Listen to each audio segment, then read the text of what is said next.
Aloha, Nityanandam. So I decided to call my podcast The Melting Pot.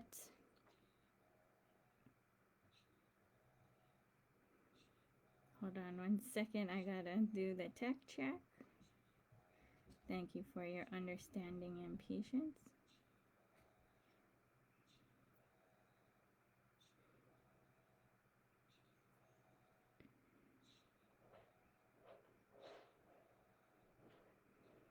All right.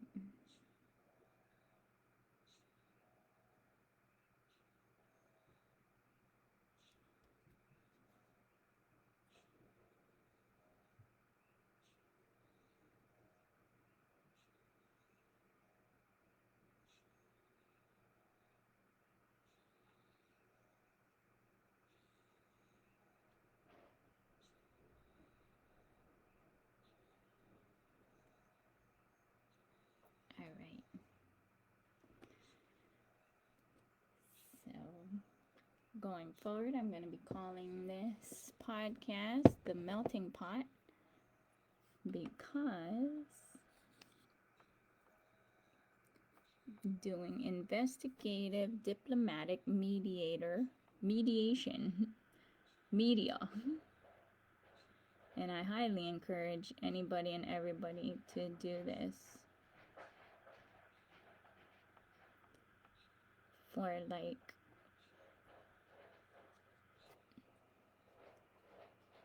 social media, to have a full spectrum of truths out there, because history is not the past as you think, and also it's only like a very small narrative, and it's usually the control freaks narrative, and thus far it's more or less the bankers with their hierarchical supremacist mental setup, Zionism, basically. So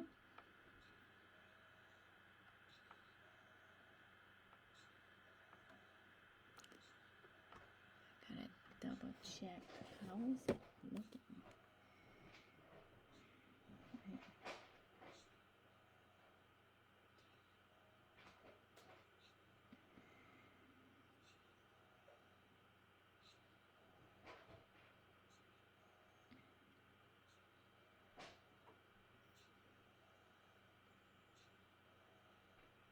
Okay, it is seeable. I wonder if I stretch it a little, if it goes better. Does it matter?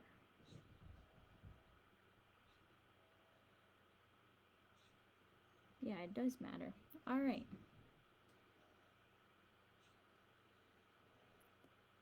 Thank you so much for your patience, understanding for my learning curve. I am a full supporter of homeschooling and doing it yourself. And so I'm in that process of switching from graphics to video for media.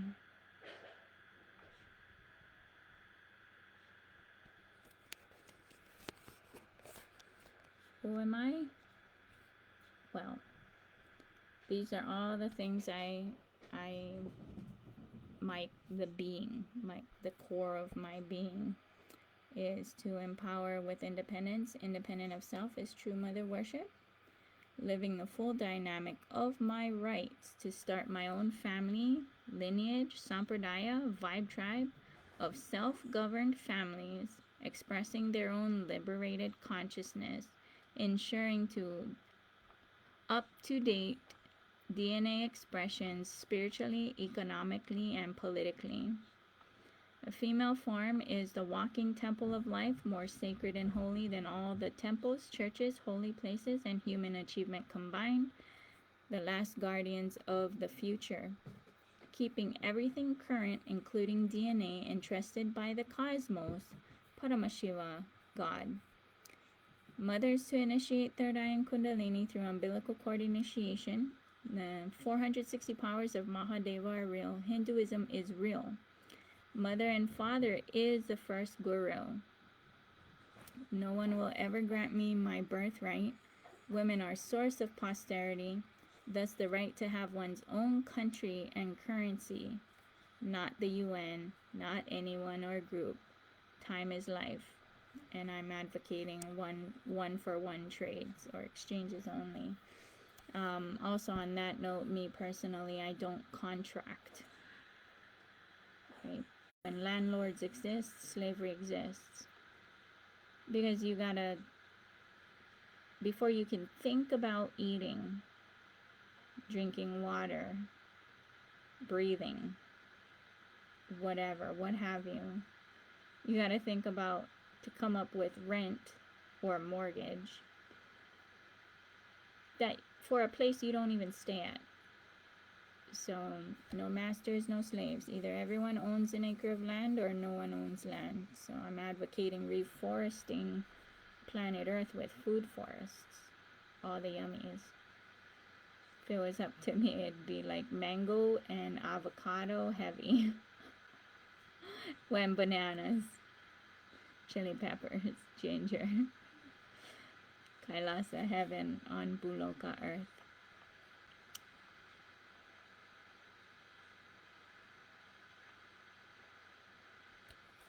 I also advocate to everyone to do their genealogy as well as their spiritual genealogy, because it's the most beautiful, delicious, beautiful adventure into celebrating your life.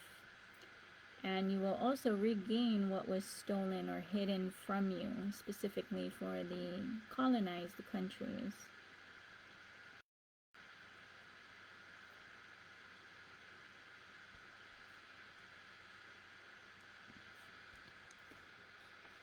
Never worry about who will be offended when you speak the truth. Worry about who will be misled, deceived, and destroyed if you don't.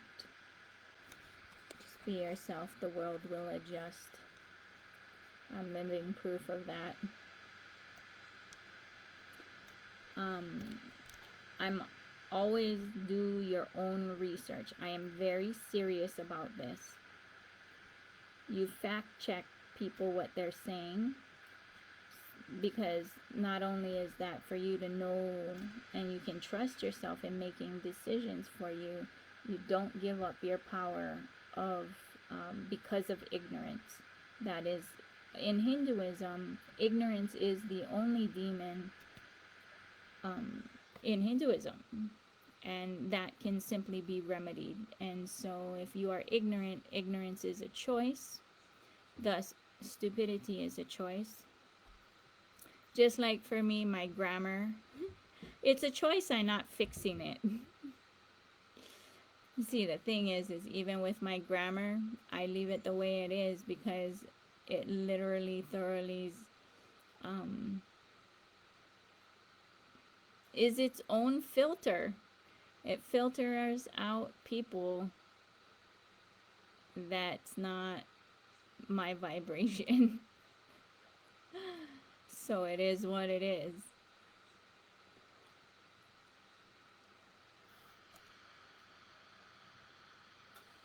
So for me, it's dear Mr. and Mrs. So-and-so of this and that. Yeah, everybody is that. Because we are all children of God. We are all Paramashiva. Don't forget that.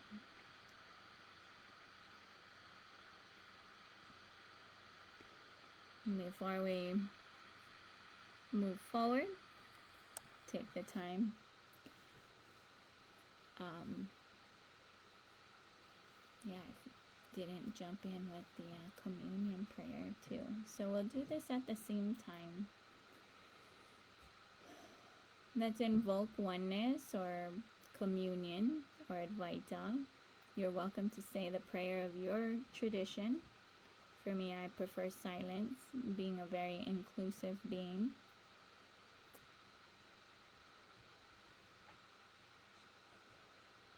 Let's also take a moment of silence as well for the Congolese man and the Congolese people, people of Congo, for the sacrifice since technology has come about. If you use any tech, it's blood tech, because the slavery as young as 4 years old are forced to mine raw materials for tech, decades long. What community in their right mind would allow 4-year-old children to go and work slave labor? Obviously, to me, women are being raped and forced to have children to continuously have that labor. And just like the animal livestock industry, I'm sure they're doing it to people. Of course they are. So, silence, prayer for them, and gratitude. Thank you. I'm going to play the video that I found, doing my part to raise awareness.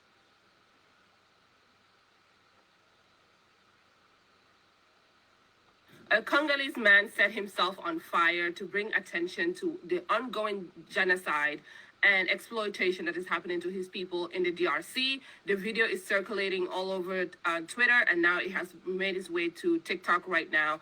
And people are outraged. And I actually searched up the whole situation to see if there's articles on it. And no BBC or CNN or Washington Post, none of these big publications covered it, because they want to hide what they are doing in the DRC. So the man literally set himself on fire. Like, I don't even know how he can have that kind of courage, but just to like bring attention to what's happening to the people of Congo. Like, they've been exploited. Millions of people, children at the age of 4, are mining cobalt and coltan and all kinds of stuff for the tech companies and all kinds of stuff. Okay, and I don't know if you have seen the video, but it's pretty heavy. And because we need to bring attention to this issue, guys. Nobody's talking about what's happening in Africa and how these people are suffering from the same colonial power. Israel, America, Britain, France, all these people are taking advantage of these innocent people and their lives. The conflict in the DRC is fueled by the competition for the rich natural resources of the region, such as gold, coltan, and cobalt, which are used in various industries and technologies.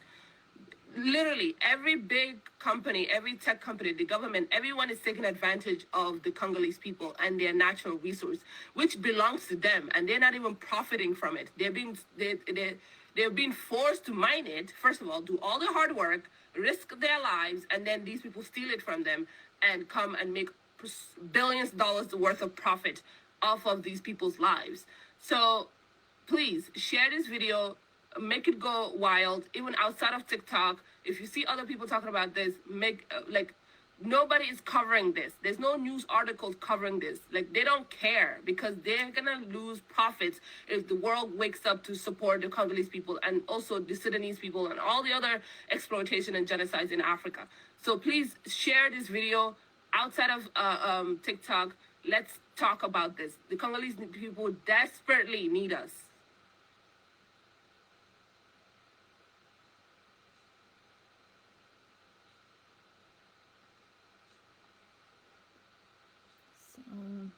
It's a very serious situation that we are complicit in. If you're using any tech, you are complicit in this. Something needs to be done. Share and raise awareness about it. So, Lego has a program where they collect used or loved Legos to be able to pass it forward to other children, and it's at lego.com/replay. So even stopping plastic, war on plastic, right? keep it out of the landfill. So, supremacist hierarchy mental setup is Zionism, which are Banks' strategy executed through all religions to enslave the masses, which is you. So this is the disclaimer. If you travel beyond this point, you will be responsible for costs of search and rescue, personal responsibility code. I call upon Maha Paramashiva, Mahadeva, Shiva.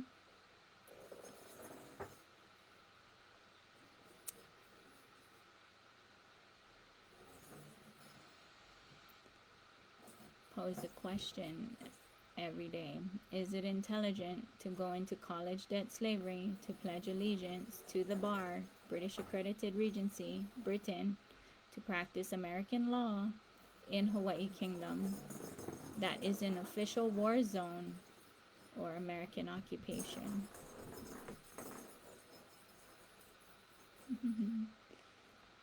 My cutie little fuzzies are playing with the ball. So today in Parma Shivoham is the first day, a 21-day program. Today is the kicking off the 47th Gemma Bhumi, or birthday of Swamiji. It's a 21-day celebration. You are welcome to join us. The initiation or the darshan of Bhagavan Ganesha, Bhava Samadhi darshan today. Ganesha is the remover of all obstacles and manifests your reality. The initiations that happened today was Shravana, or listening, Gayatri mantra initiation, Shiva Diksha, Samaya Diksha, Shiva Mula mantra, Mahavakya Upadesam, and Kalpataru, the boon, giving the boon. So also the announcement that I am putting a kahea to all earth peoples, tribal people, Native Americans, right, to look to Kailasa for just ask, because the announcement, which is yesterday. The United Nations upholds Kailasa privileges while recognizing Kailasa's inherited unbroken historical sovereign status as per the preamble of both the UN Convention on Diplomatic Relations and the UN Convention on Consular Relations, that declares that historical rules of customary international law continue to govern, and confirms that all nations from ancient times have recognized privileges and immunities of sovereign entities of the different constitutional and social systems, preamble, and requires that a state shall not discriminate as between states, including a historical form of statehood, Article 47.1. Kailasa is a sovereign subject of international law possessing distinctive attributes of juridical statehood derived from its inheritance of unbroken succession and the revival of three ancient Hindu sovereign states, namely the kingdoms of Surya Vamsa, Surangi, Samrajam, Sarvanyapitam, Swarnapita, Swargapura, Samraja, Sarvanyapitam, Shamala Pita, Sarvanyapitam, also the Kanchi Kailasa Sarvanyapitam, and 17 sovereign Hindu ecclesiastical historical institutions that receive customary recognition by the United Nations as per the Vienna Convention on Diplomatic Relations and the Vienna Convention on Consular Relations. Further, in international law, the doctrine of continuity states that upheavals and revolutions within a country, changes in governmental forms, the extent of a country's territory, and measures taken during a military occupation do not negate the existence of the country. Therefore, just as any other state under international law, Kailasa shall be afforded its due diplomatic recognition, privileges, and immunities. So these are photo documentations of his coronation.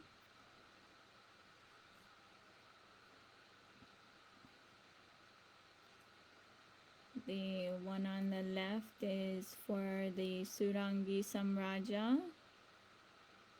The one on the right is for the kingdom of Swargapuram.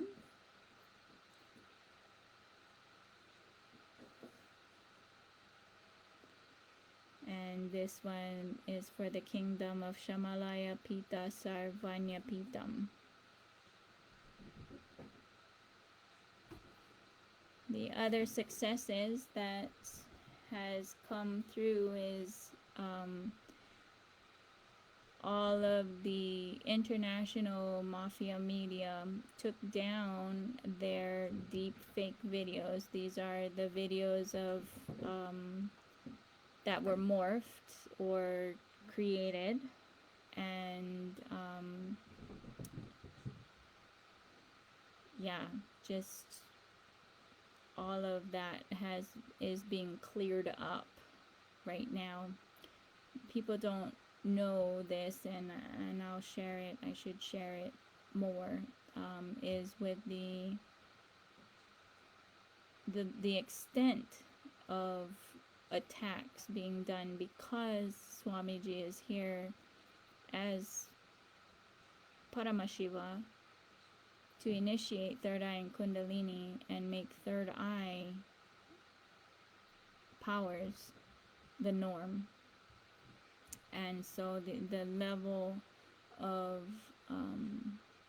attacks that he and his Sangha and Kailasa go through continuously is intense.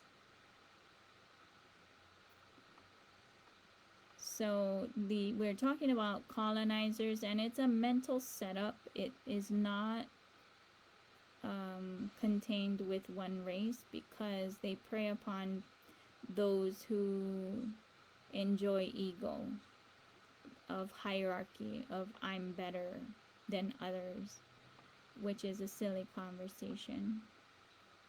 And so what in my research and search, the colonizers use treaties as a form of bait and switch, because earth peoples are very giving. We don't consider land can be owned. That's a colonizer's construct and concept. It's a mental setup.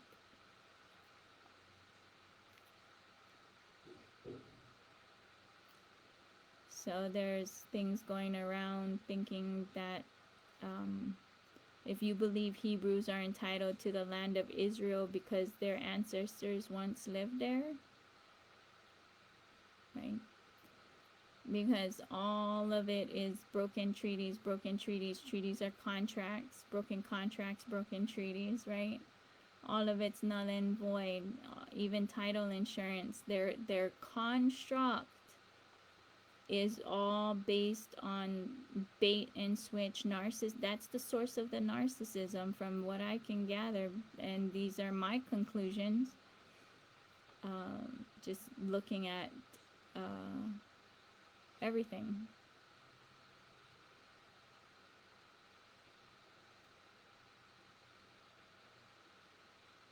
Oh wow. No wonder I thought it was kind of short.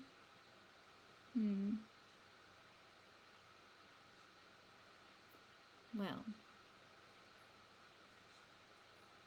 and since we're talking about the whole bait and switch,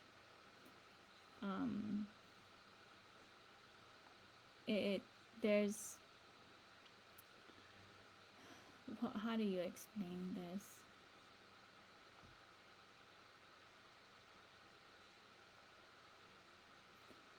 Okay, I'm gonna share a video that needs to be shared.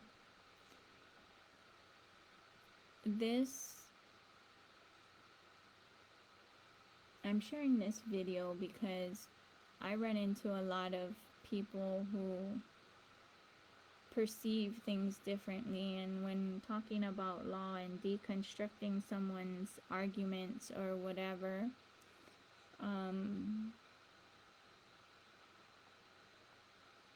I always keep this in mind, especially when talking to others too, because they only hear based on the narrative that's playing in their head, if it's pre-programmed or if there is even one. Right. This is one of my favorite.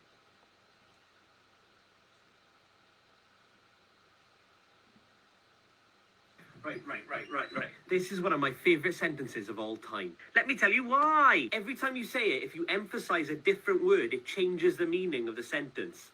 I didn't say we should kill him. I didn't say we should kill him. I didn't say we should kill him. I didn't say we should kill him. I didn't say we should kill him. I didn't say we should kill him. I didn't say we should kill him. It's really fun. Give it a go.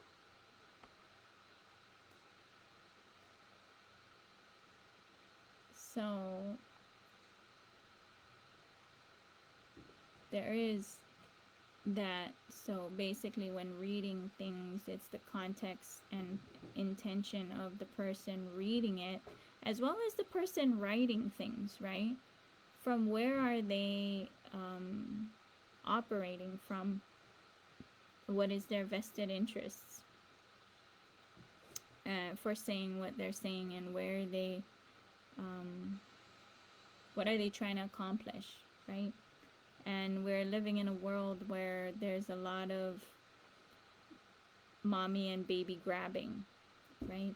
Because they want, everybody is looking, there's not enough hands, because everybody looking for hands to help what, right? We need to take a look at that.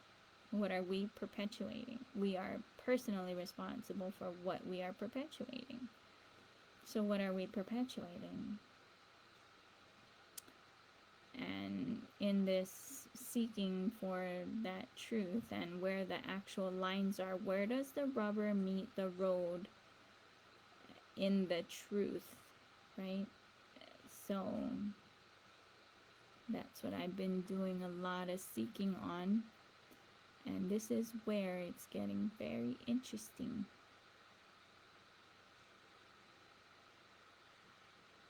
Looks like I gotta do this manually.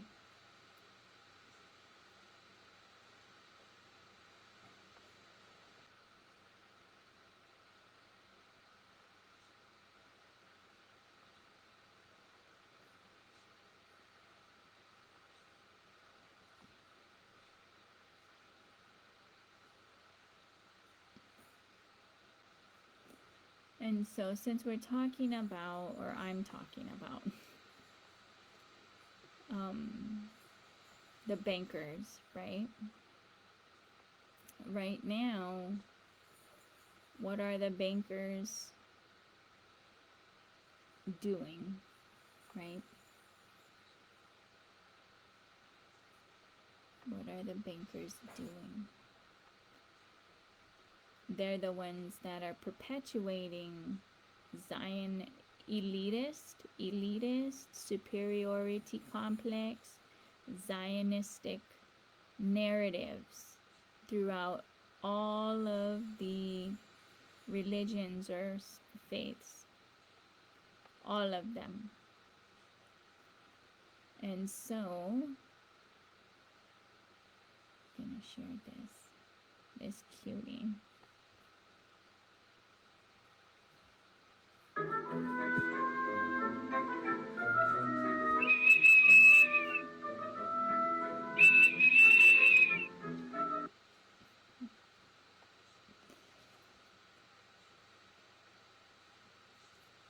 So with the bankers becomes talking about economics, right? And right now, the bankers are perpetuating globally Western ideas, because Hindu ideas are very different when it comes to economics and economic theory. But I am going to share a Western economics.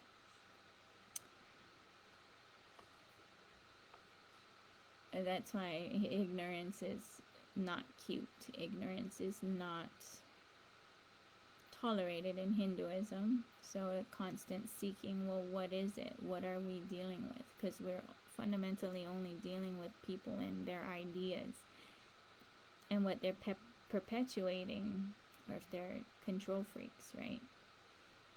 Control freaks in the free markets, trying to be the market owner. It's just like, no, it doesn't work that way. So in economics, there's a lot of people who are unaware of Austrian economics. And because of that ignorance,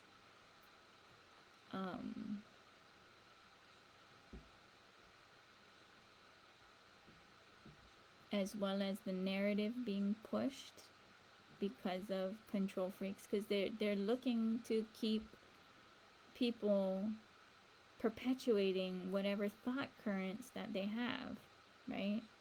And who is that on? Women, right? I mean, yeah, they're doing all this, they can do their cloning or whatever, but then that changes humanity. But for those who are interested in taking a look, I do recommend doing Google searches or even YouTube searches on Ayn Rand, F.A. Hayek, Murray Rothbard, and then Ludwig von Mises is the institute that he has there, and it's talking about Austrian economics, freedom and peace, agrarian-based kind of thought currents, or basically, because for me, I was a libertarian minarchist turned anarchist, and literally it is 6 months of study, like to the dot, for serious. And it's listening and reading these great minds on liberty, right? Freedom. What is liberty? So I want to share a video that I enjoy. This is like super old, like 12 years ago, and I think it might even be more than that. This is when this one was uploaded.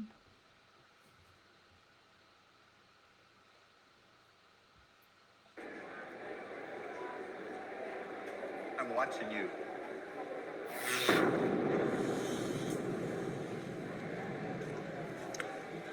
Lord Keynes, wow, it's such an honor. Indeed, sir. Please, just go right on through.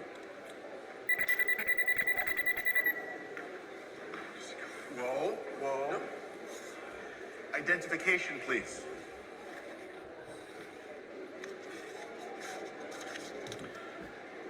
Hayek. Nope. Hayek. Like, high explosives. High explosives. We have a 1066. HQ, I repeat, we have a 1066. Copy that, Mike. What is a 1066? That was just an example of how to pronounce it.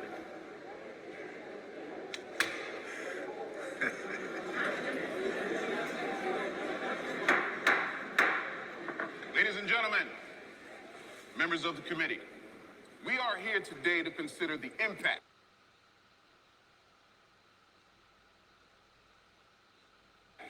of government spending on our economy. We're fortunate to have two world-renowned economists to offer their testimony on the matter. I see you took a detour down the road to serfdom. Talk about the end of laissez-faire. Well, shake it off, Freddie. I'm not pulling any punches in there. I'm ready. Are you? Prepare for the return of the master. John Maynard Keynes, F.A. Hayek, round 2, round 2.0.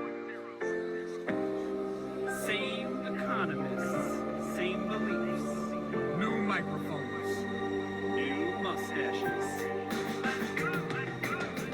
Here we are, peace out, Great Recession, thanks to me. As you see, we're not in a depression. Recovery, destiny, if you follow my lesson. Lord Keynes, here I come, line up for the procession. We brought out the shovels and we're still in a ditch and still digging. Don't you think it's time for a switch from that hair of the dog? Friend, the party is over. The long run is here. It's time to get sober. Are you kidding? Look, your work's perfectly fine. Have a look, the Great Recession ended back in 09. would have been worse. All the estimates prove it. I'll quote chapter and verse. Econometricians, they're ever so biased. Are they doing real science or confirming their bias? Their Keynesian models are tidy and neat, but that top-down approach is a fatal conceit. Which way should we choose? More bottom up or more top down? The fight continues. Kings and Hayek second round. It's time to weigh in. More from the top or from the ground. Let's listen to the beats. Kings and Hayek throwing down. We could have done better had we only spent more. Too bad that only happens when there's a world war. You can carp all you want about stats and regression. Do you deny World War II cut short the Depression? Wow, one data point and you're jumping for joy. The last time I checked, wars only destroy. There was no multiplier. Consumption just shrank as we used scarce resources for every new tank. Pretty perverse to call that prosperity. Ration meat, ration butter, a life of austerity. When that war spending ended, your friends cried disaster. Yet the economy thrived and grew faster. You too only see what you want to see. The spending on war clearly goosed GDP. Unemployment was over, almost down to zero. That's why I'm the master, that's why I'm the hero. Creating employment's a straightforward craft when the nation's at war and there's a draft. If every worker was staffed in the army and fleet, we'd have full employment and nothing to eat.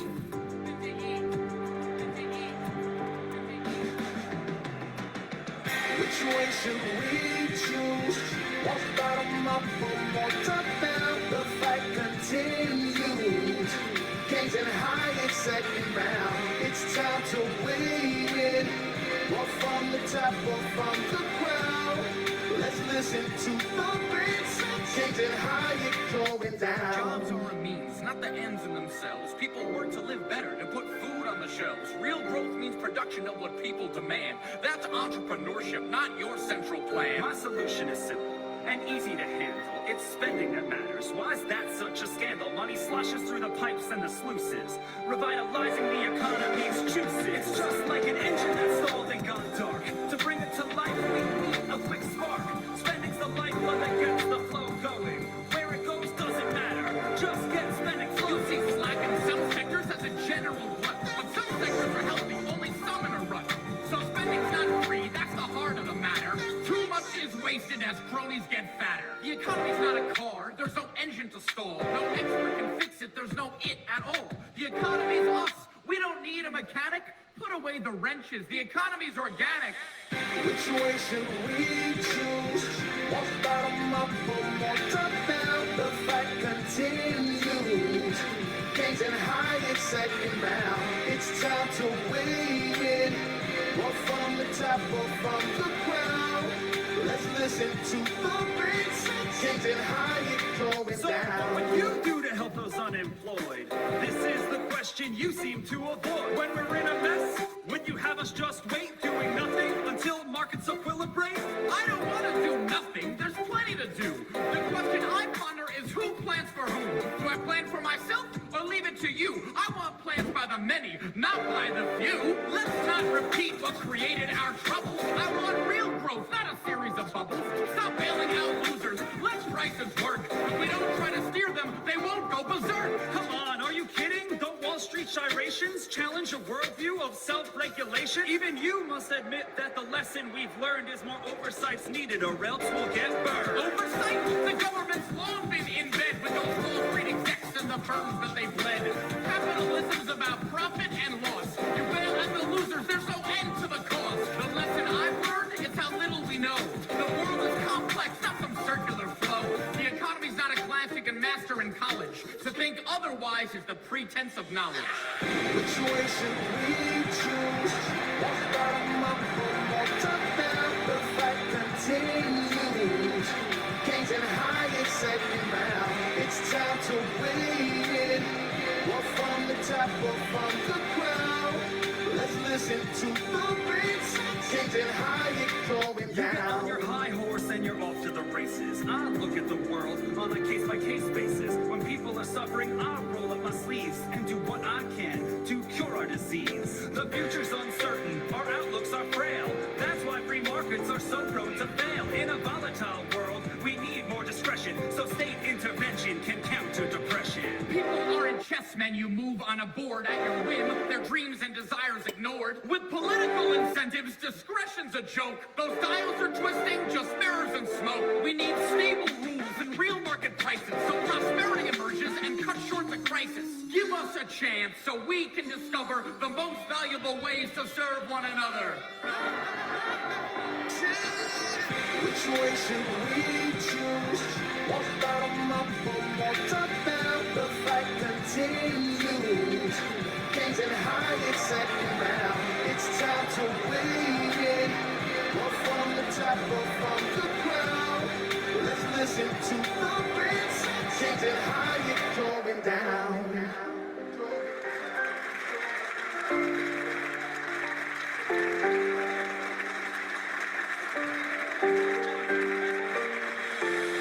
Which way should we choose?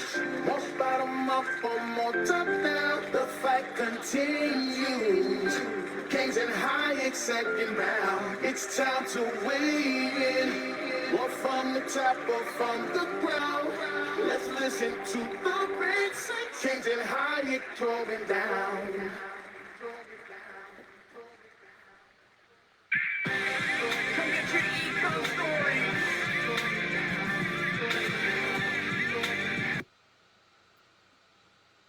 So hopefully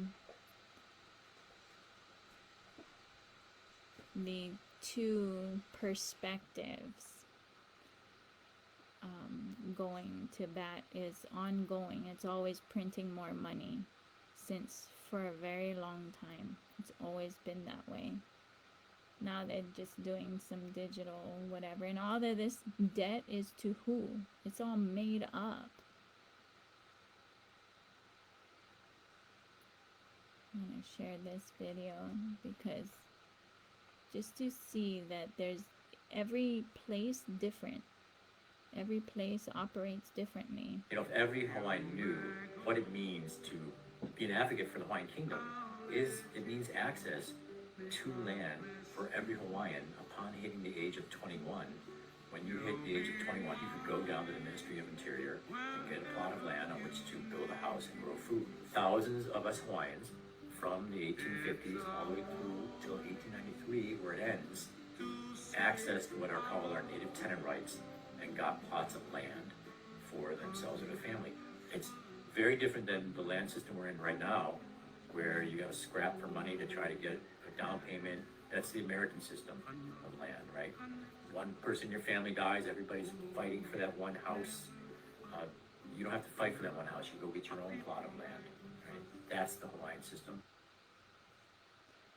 So basically, it's not an American system, it's a colonizer's mental setup, and the source is British.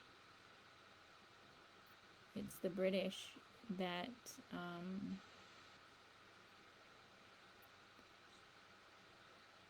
when they colonized, they were in America specifically running away from the British, and the Boston Tea Party is still going on. How do you know? Well, like I posed the question, is it intelligent to go into college debt slavery, to pledge allegiance to the bar, British accredited regency, to practice American law? Then that's on the continental US, it stops there. But for here, where my feet actually are, being fourth generation, practice American law in Hawaii Kingdom during occupation or war. The laws of war apply. It's ludicrous.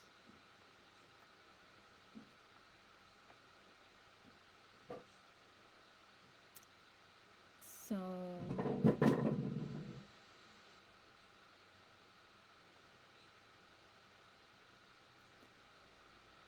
like I was sharing, wanting to share Dr. Shiva. I found his video and his videos, but coincidentally, or not coincidentally, he's running for president. as an independent. They need to have 6,000 signatures for Hawaii for him to be able to run. I did connect with his organization and let them know about the situation, the legal situation that I'm aware of here, and get all this, that, just like everywhere else. But I am doing my part to somehow bridge some sort of mediation or hold that space or whatever. Whatever's going on is going on. And so, like I was sharing with the BlackRock, it's all bankers. We're talking about bankers. We're talking about land. We're talking about land theft. Because without land, all of those infrastructures does not happen. And so, like I was sharing last night, that I'm going to share again, which is tonight, the lawsuit that the Dr. Shiva has won against social media giant Twitter and the government, and how they're connected. And he, in his lawsuit, which he won, he mapped out all of these people and the companies and the government offices, and two ladies in particular are the ones who are holding those offices and spaces. In this graphic this way, you can't see how these two people, well, I'm gonna show that where it's easier to see how they're holding all these key positions all over the place. But I'm gonna have Dr. Shiva explain his story of how all of this happened and took place and what he found and won the lawsuit. Good evening, everyone. It's Dr. Shiva Ayyadurai. It is 6:30 p.m. This is going to be a very tight and condensed broadcast to bring all of you up to date on our historic lawsuit, but more importantly, what we've uncovered. And for the last 3 to 4 weeks, we were working on our revised second amended complaint, which is what the judge wanted by order. And we were adding the new discoveries we've made. And what I wanted to share with you is that our lawsuit is the first to uncover what I want to call the government censorship system to silence the speech of every American, not only on social media, but it looks like on all media.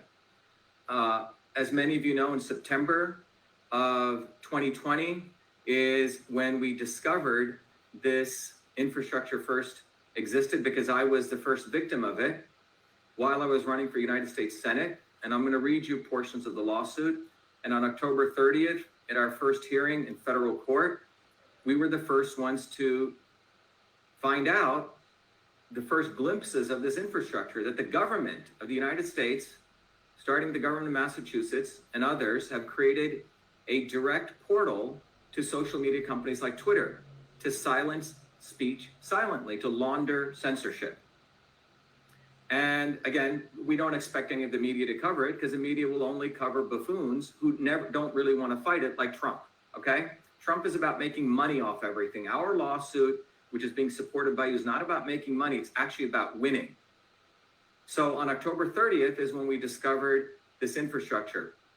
On May 20th and 21st, the night before that, in our 20 hours of hearing, the night before that, where I was representing myself against 7 lawyers, the night before that, we discovered the playbooks.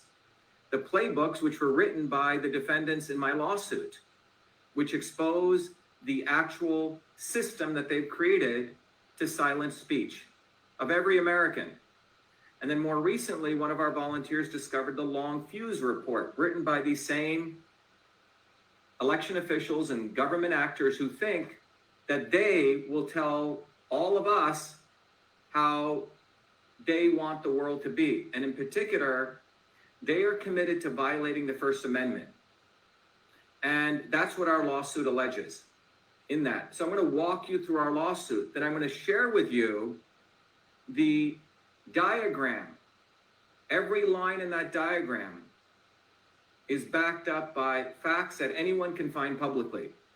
And it is, for the first time, we're going to share this about the infrastructure, the enterprise that election officials and government actors have created to coordinate the silencing of speech of every American.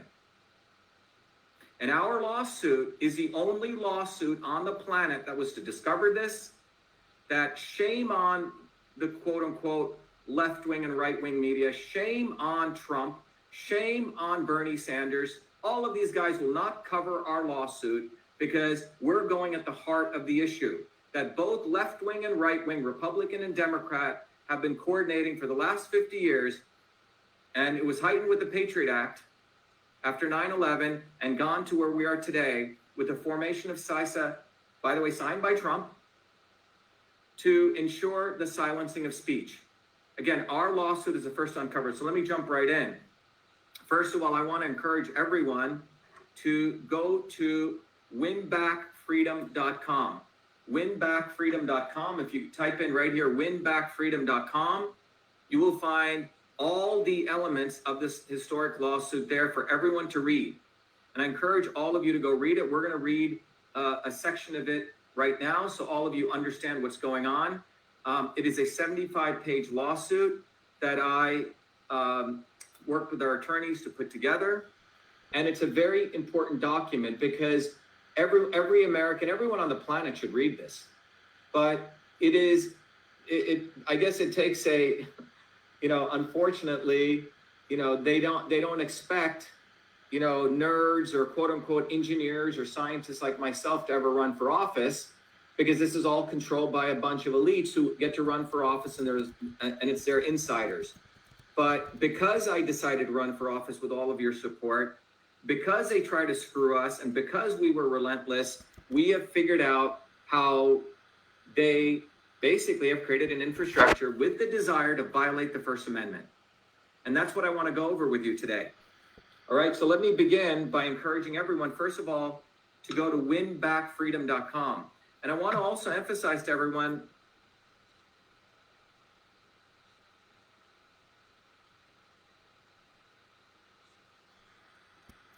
that I want all of you to take the opportunity when you go to winbackfreedom.com to be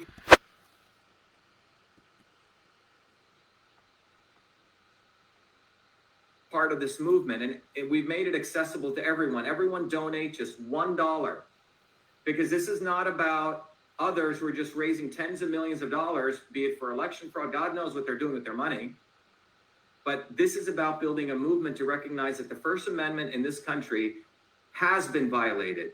We don't have freedom in this country. Let's stop talking about fighting for freedom. It's been lost. So let's remove our rose-colored glasses. The other thing that we want to emphasize, we need to win back freedom, but we need to understand the devastation that's taken place to freedom.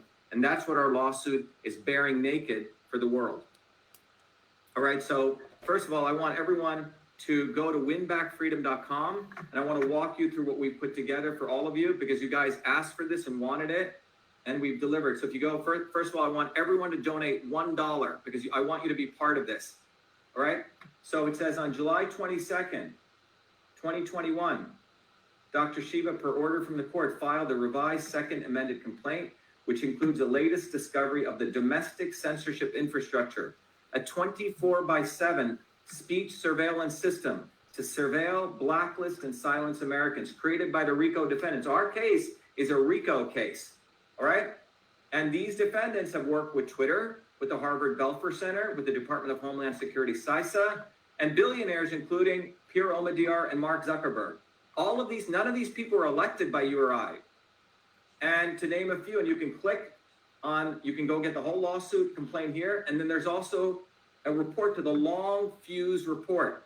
This Long Fuse Report is in my view, without hyperbole, as important as the finding of the Pentagon Papers. Because a long fuse report done by these academics who are monitoring my speech, as I'll talk about, is all about the fact that they've been surveilling, blacklisting, and censoring Americans, domestic, and they wanted to circumvent the First Amendment. And I'll talk about that. So I want you guys to go here, and you'll see everything is put up. It took us a lot of effort to put this. So what I want to do is I want to now bring up a document, which is the actual lawsuit. So I want to walk you through the introduction of this lawsuit, okay? And I'm going to read it. But the reason I want to read this is because there's the introduction, and you have all the details. So I'm going to read the first few pages, and I want everyone to listen carefully so all of you understand what's really going on in the United States. And the fact is that we've lost freedom. So let me begin here. It starts by saying, this case is about the government surveilling and blacklisting a minority. To all the left elite liberals, yeah, I'm a minority, okay? Who you so claim that you're so much against racism. But the elites are the ones who are surveilling and blacklisting a minority, a political candidate, Dr. Shiva Ayyadurai, Dr. Shiva, as many of you know me as, and then eventually silencing his speech in the midst of his U.S. Senate campaign. Because, why do they do it? Because I criticized government officials, which is, by the way, the most afforded speech by the First Amendment. And thereby they violated my First Amendment rights, the foundational principle of the United States. Starting in June of 2020, Dr. Shiva, a candidate for U.S. Senate, as many of you know, in Massachusetts, was one of the top 6 individuals. This is what came out of the Long Fuse Report, which we discovered on June 29th. The Long Fuse Report. So it's a 300-page report. I'm listed in there 22 times, ranked as equal to Trump as a repeat spreader.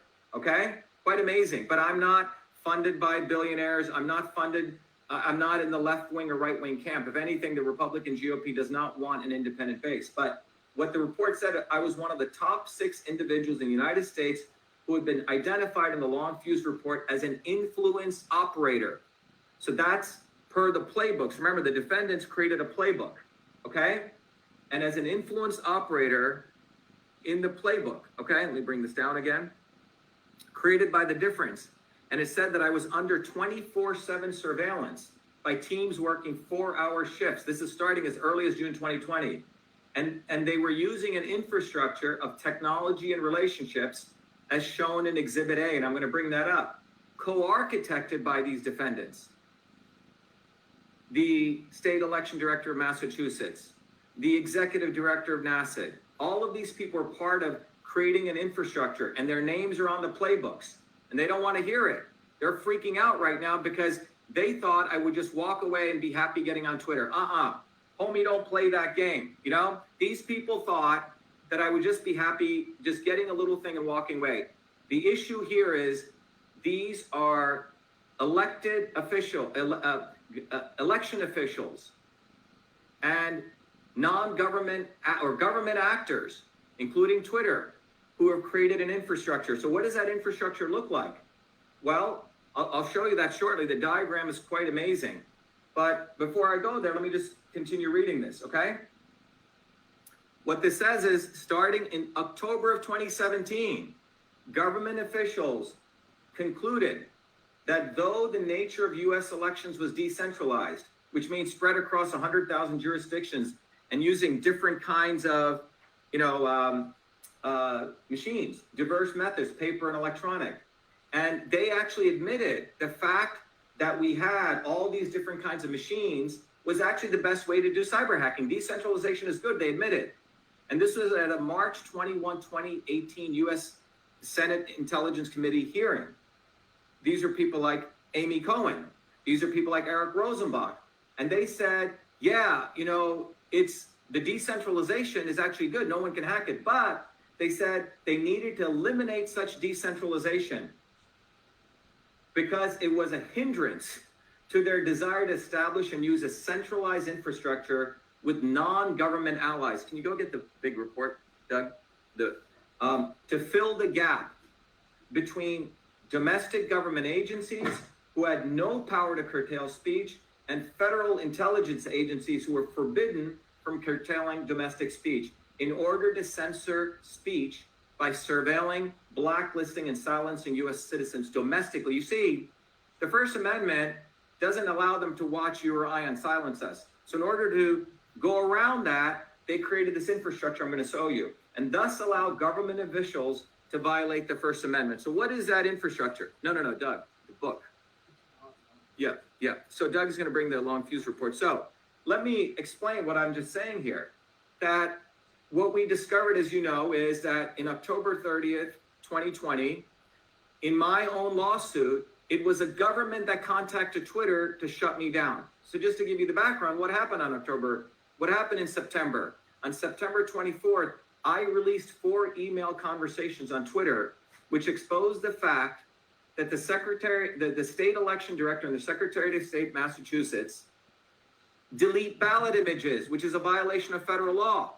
Now, they could have disagreed with me and, tweeted back at me, but that's not what they did. When I put the 4 emails exposing the state election director and her name on those emails, she contacted, through this enterprise, the executive director of the National Association of State Election Directors, who use this infrastructure. They were all acting like Mickey the Duns. Oh, we don't know. Shiva just put out a tweet. No, they had created an infrastructure, which again, I'm going to show you shortly. Using that infrastructure, Twitter jumps when government calls, because Twitter needs government. Why does Twitter need government? Well, Twitter needs Section 230. And when government calls, Twitter jumps. Otherwise, their stock valuation tanks if they lose Section 230. All right? So, when I put up those 4 email screenshots on September 25th, the state election director, who's a lawyer, and we found out she's not just a lawyer, she sits on the executive committee of the CISA Government Coordinating Council. She, who has a degree in history, sits on the board of the MIT Data and Elections Council. Laboratory. She's also a member of the U.S. Election Assistance Commission. She's everywhere. So when she, with her force, her name behind it, contacted Twitter, Twitter had no choice but to remove a U.S. Senate candidate. And what's that infrastructure I'm talking about? That our lawsuit is the first to discover. And this is why all of you must become citizens journalists and share this. So let me bring that up. All right? Again, this is the first time you're going to see this diagram, and it's going to blow your mind because it's sick. It's disgusting what's happened to this country. Here we go. Okay? What do you see here? What you see in this diagram, it's titled How It Works. How election officials and government actors coordinate with platforms to silence speech. I'm going to walk you through this. Well, here is this woman up here, Michelle Tassinari, who's a woman that had me taken off Twitter in the middle of my election campaign. 250,000 followers. That's how I raised $1 million. In the middle of my election campaign between September 25th, because of her, because she wanted to protect herself, as our lawsuit states. She wanted to make sure that she wouldn't suffer a custodial sentence. She used this entire infrastructure to shut down a U.S. Senate candidate between September 25th and November 4th. I was locked out, in and out. Our campaign of 3,000 volunteers, our incredible volunteers who busted their buns in stand-ups. And by the way, starting on September 4th, what was the slogan of our election campaign? Stop election fraud. We did 4 protests outside Tassinari and Galvin's office. And so, but when I shared those 4 email screenshots, she unleashed her infrastructure. I was a canary in the coal mine, everyone, that they tested their infrastructure because they're getting ready to go after members of Congress. So let's look at this. All right, so there is Miss Michelle Tassinari. Over here is her job. Her job as state election director is to coordinate elections in towns, certify voting machines. It's not to silence a U.S. Senate candidate. She did this because I was exposing her and her boss, Galvin. Well, look at this other job she has over here, all these other roles she has. She's a president of Manasseh. She's the advisory board member on the MIT Elections Data and Science Lab.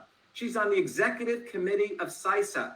What is CISA? And everyone better learn what CISA is, because your dear old fellow Donald Trump, who claims that he's for protecting us, he's the one who signed CISA into law.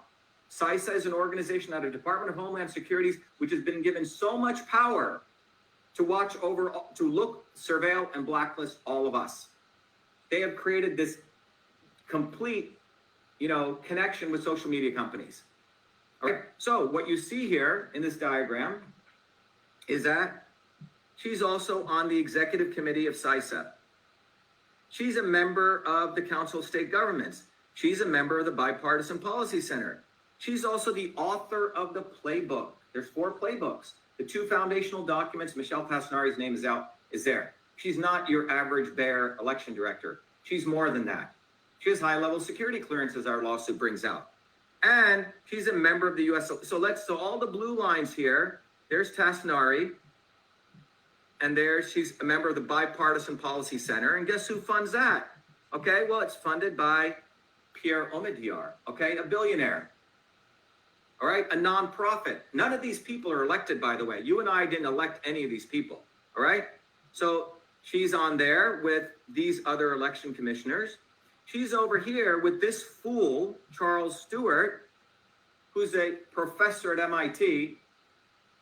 And Charles Stewart at MIT, he was the one, right when I exposed the fact Tassinari deleted ballot images and violated law, he did a nice quote to attack my credibility and say, oh, ballot images don't need to be preserved. Okay, that's what our lawsuit states, okay?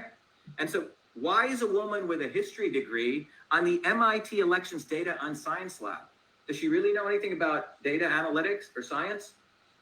All right, and so there's Tassinari over here. Over here, this is quite more powerful. Tassinari is on the executive committee of CISA, which is part of Homeland Security. She's on the Government Coordinating Council, okay? And what you see here, she's on the board with all of these 4 people, or the executive committee. Maggie Oliver, who's the president of the National Association of State Secretaries of State, with Robert Kowalski, okay? Who's the assistant director at CISA, with Ben Hovland, who also is a commissioner of the Elections Commission, okay? Or Elections Assistance Commission. So Tassinari's pretty wired in. And over here, Tassinari shows up because she worked at the Belfer Center as an author of the playbook, as our lawsuit brings out, okay? But who's over at the Belfer Center? Well, look over here. We'll talk about Amy Cohen, but Robbie Mook, okay, Clinton's campaign. But this is bipartisan, everyone. Here's Tommy Hicks, who's a commissioner of the EAC, but here's Matt Rhodes, who was good buddies with Romney, and Matt Masterson, and this guy, Eric Rosenbach, okay, who was a former chief of staff of the Secretary of Defense, and he was a witness, and he's also the co-director of the Belfer Center, who believes that they are defending our democracy, okay? No one elected these people. These people hide in the back thinking they're so much better than you or I.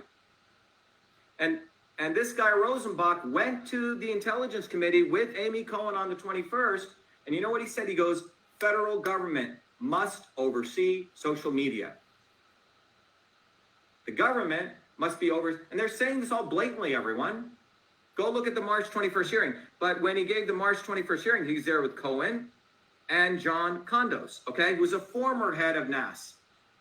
Now, all these 3 people are very, all together with Amy Cohen. Amy Cohen is the executive director of the National Association of State Election Directors, NASID, which is a force of 50 state election directors, a government actor. So on September 25th, when I put out that tweet, Tassinari contacted Cohen, and it's all in court testimony. She unleashed this infrastructure, and this is what I want everyone to understand. When you look at this infrastructure, what do you see here? What you see here is these people here and these folks here all believe that we need to stop misinformation, quote unquote, and quote unquote disinformation. Nowhere in their discourse is who the hell is deciding what's misinformation and disinformation.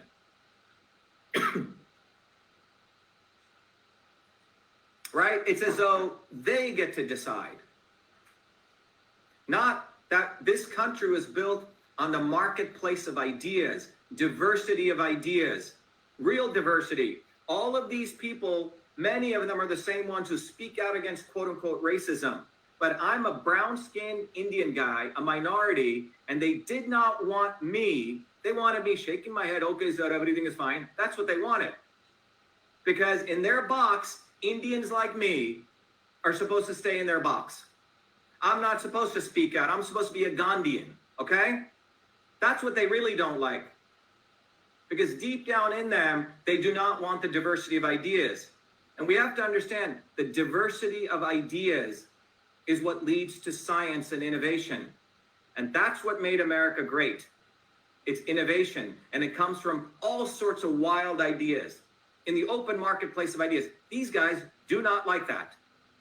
In the Long Fuse report, which I recommend everyone gets, in the first pages of this report, it says that we need to figure out a way to go around the First Amendment because we can't silence domestic speech, but we must create.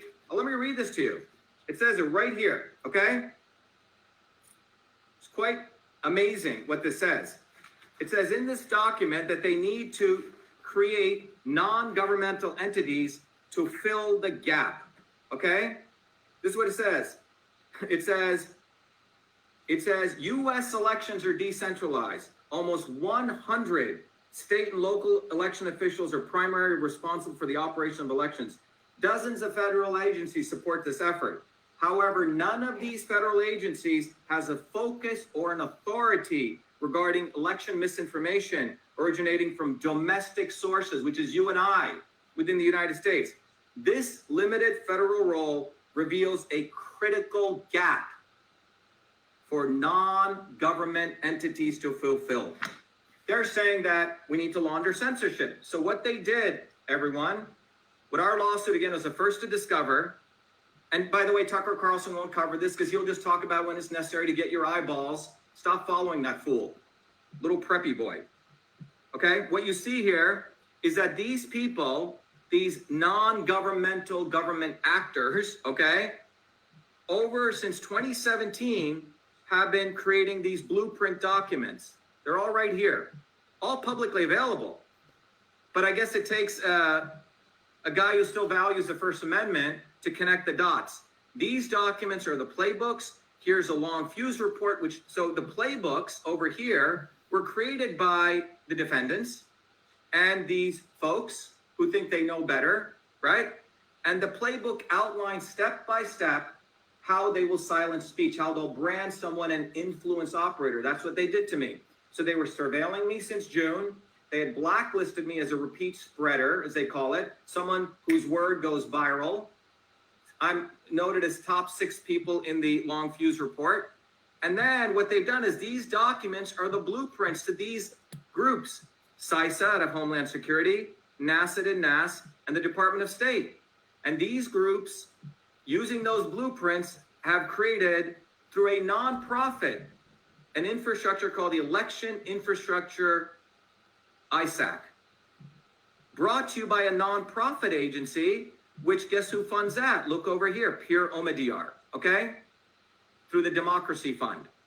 So, and this organization works with the Partner Support Portal, and these people also work with a bunch of people over here at the Election Integrity Project over at Stanford. And in fact, one of those fellows in January of 2020, I noticed someone went on my Wikipedia page and said that Dr. Shiva is a pseudoscientist. Totally defamatory. Forget the fact I busted, for all those degrees, have published in Nature and Cell, but this fool, and we know his name because you can go look it up, Ashwin Ramaswamy, it's all facts. Okay, this fool who thinks he's, the nerd of the century, that he knows better than everyone else.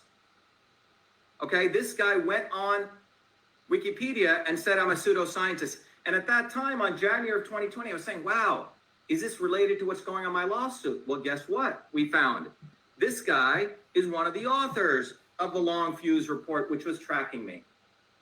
So what they wanted to do was that's what they do, right? They want to make someone who brings out the truth who's got all those MIT degrees and credentials. They have to unleash hell to destroy my credibility. So they use that guy. They use this guy, Charles Stewart. And Amy Cohen, by the way, let's talk about her. Amy Cohen, again, I don't know how she becomes an expert in cybersecurity. She's giving a talk at the Senate Intelligence Committee. She's also over here on the Global Cyber Alliance advisory member, and she works with all these people. One of the people she knows through this is the director at Associated Press, because he's also on here. And you know, when I said, look, ballot images were deleted, guess who did the hit job on me? AP, Associated Press. Guess who gave an interview over there saying that ballot images don't need to be preserved? This guy, Charles Stewart. This is the enterprise that we're talking about. They had an enterprise that was used to not only silence me, they were surveillancing me, blacklisting me, but when I exposed the fact that a state election director had violated federal law, and forget even that, just the fact I criticized her, and to protect herself, because she knew I had lots of followers, she knew I'm running for Senate, she unleashed this infrastructure to silence a U.S. Senate political candidate. We have every right, that's what the First Amendment allows us, to critique our government. And I'm running on top of it for U.S. Senate. So they don't want this diagram coming out, but every line in this diagram, every interconnection, right? You can look it up yourselves. You may have a different opinion.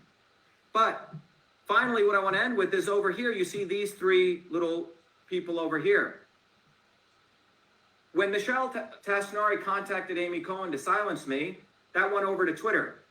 Well, right here is a woman called Stacia Cardilla.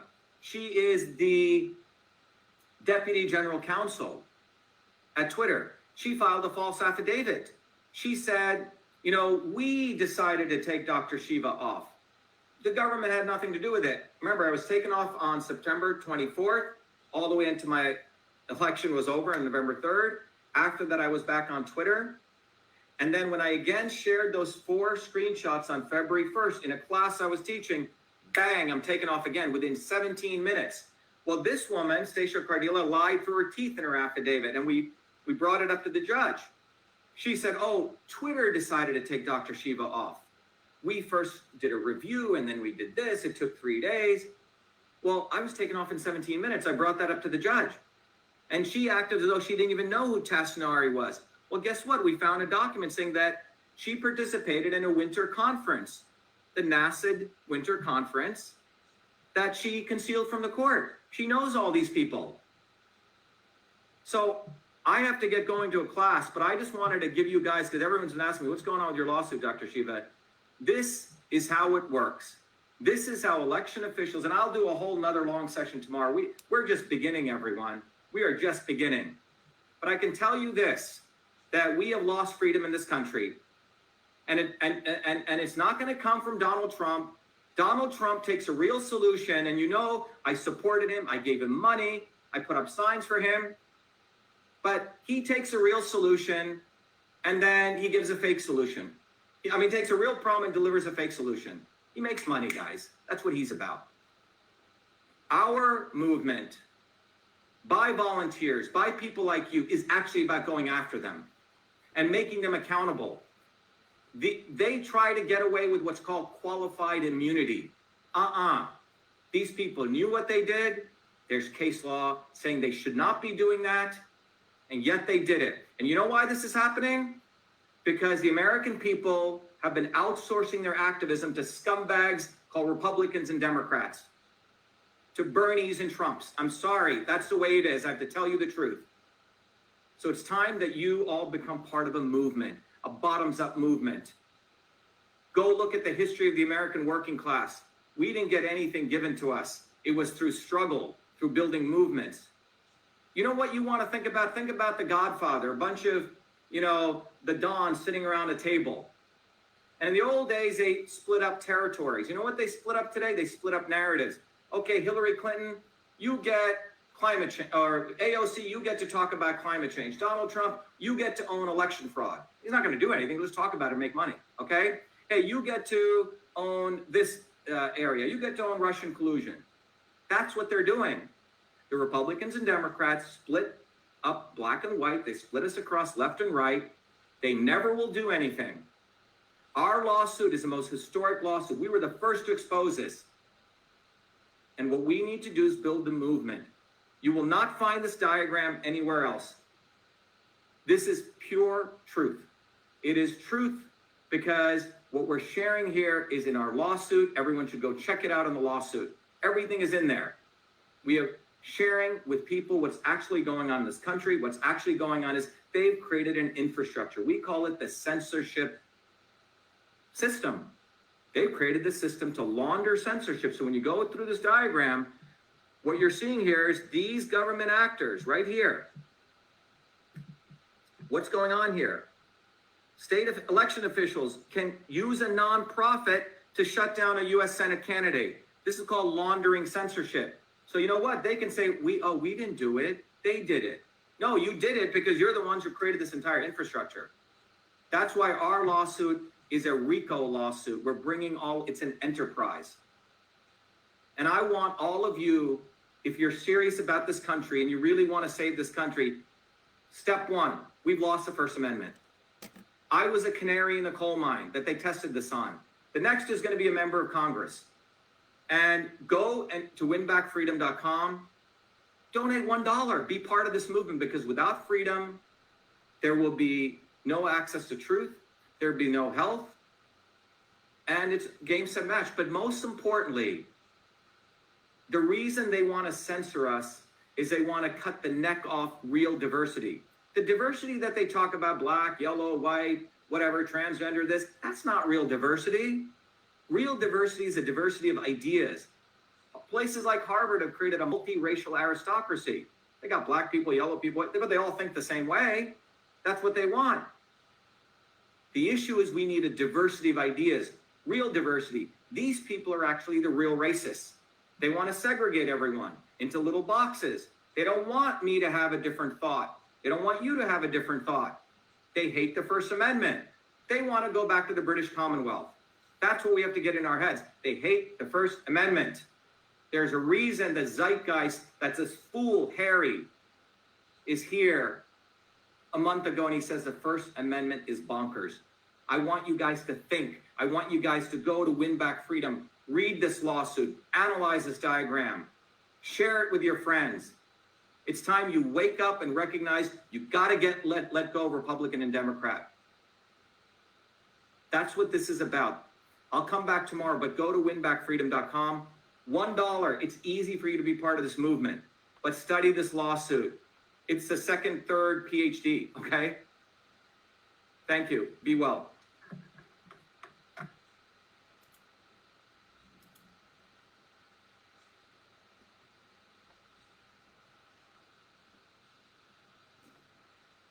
So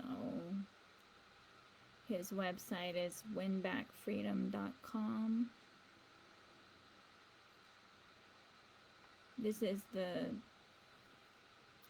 at winbackfreedom.com, he puts up everything. Everything is fully disclosed, just so that you can, I'm going to share it again, where I highlighted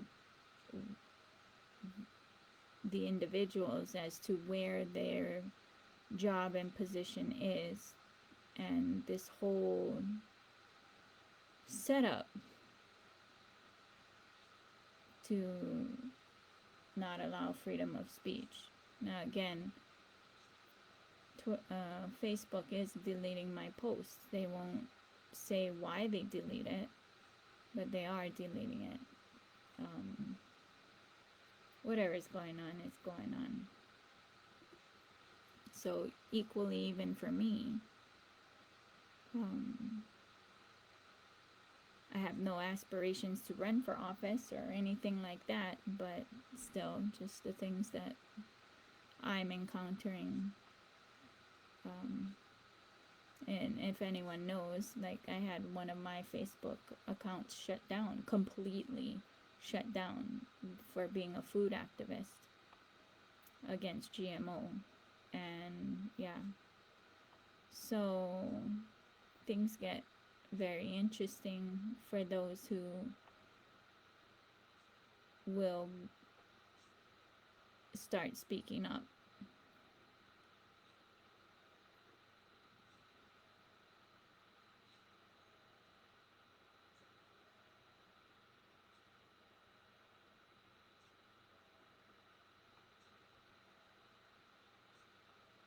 Oops, my apologies here.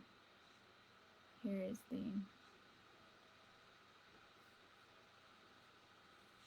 the circuit, or how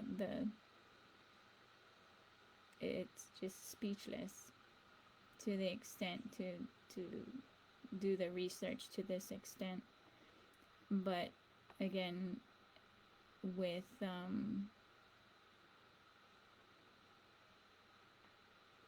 this, on a similar note, Swamiji is dealing with all of that on an international level. And so for me, I am calling for and encouraging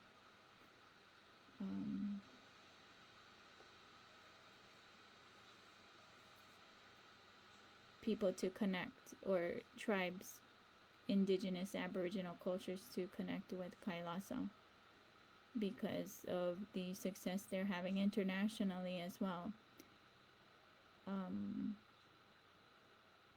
for recognition and having their country reinstated, or not reinstated, but just respected and dealt with, even with all of the media issues. So that's just with Twitter and the government. But I'm sure that there's a lot of similar things going on with Vanguard, BlackRock, and State Street, our food supply, all of it. It's all connected. So things to think about, right? To share, to talk about. Because the mainstream media is not going to they're only interested in enslaving and death and genocide. So things for your family and your futures, right? And the future is offline, and it is getting back to community. Yeah, protecting your families and building strong families, building strong communities.